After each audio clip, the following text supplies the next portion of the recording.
کسی گاؤں میں ایک مشہور چور رہتا تھا۔ وہ اپنے بیٹے سے کہنے لگا، اگر تمہیں مجھ سے محبت ہے تو تم چور بن جاؤ، اس کام میں تمہیں بہت فائدہ ہوگا۔ بیٹے نے جواب دیا، ابا جان، اگر میں آپ کی نصیحت پر عمل کروں گا تو کوئی میری عزت نہیں کرے گا اور میں لوگوں کی نظروں میں گر جاؤں گا۔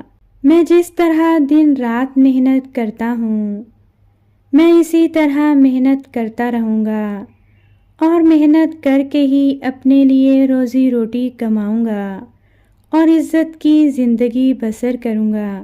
چور یہ سن کر بہت خفا ہوا اور بیٹے سے کہا، کیا تم نے نہیں سنا ہے کہ اپنے باپ کا حکم ضرور ماننا چاہیے، تو میرے حکم سے انکار کیوں کرتے ہو؟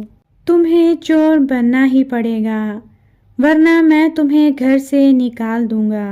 چور کے بیٹے نے دوسرے دن ہی ایک کسان سے گائے خریدی اور اس سے وعدہ کیا کہ میں فصل کاٹنے کے موقع پر گائے کی قیمت ادا کر دوں گا۔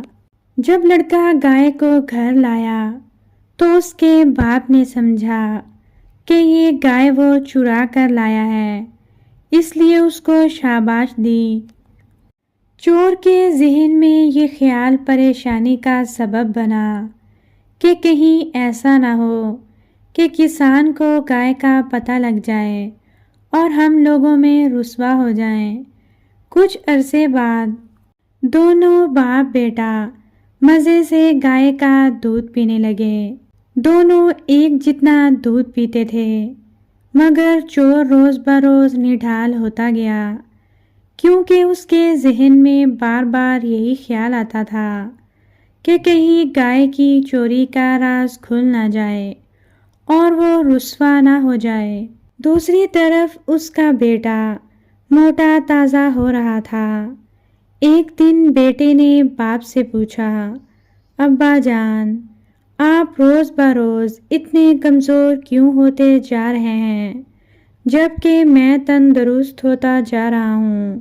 اس پر باپ نے اپنے دل کا اصلی حال بتا دیا۔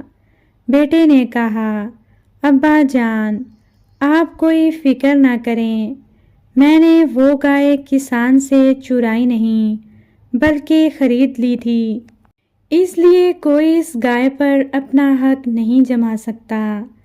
جب چور نے اپنے ہونہار اور ایماندار بیٹے کی بات سنی تو وہ بہت خوش ہوا۔ اس نے بیٹے کے سامنے وعدہ کیا کہ وہ آئندہ کبھی چوری نہیں کرے گا بلکہ محنت مزدوری کر کے حلال کی روٹی کمائے گا۔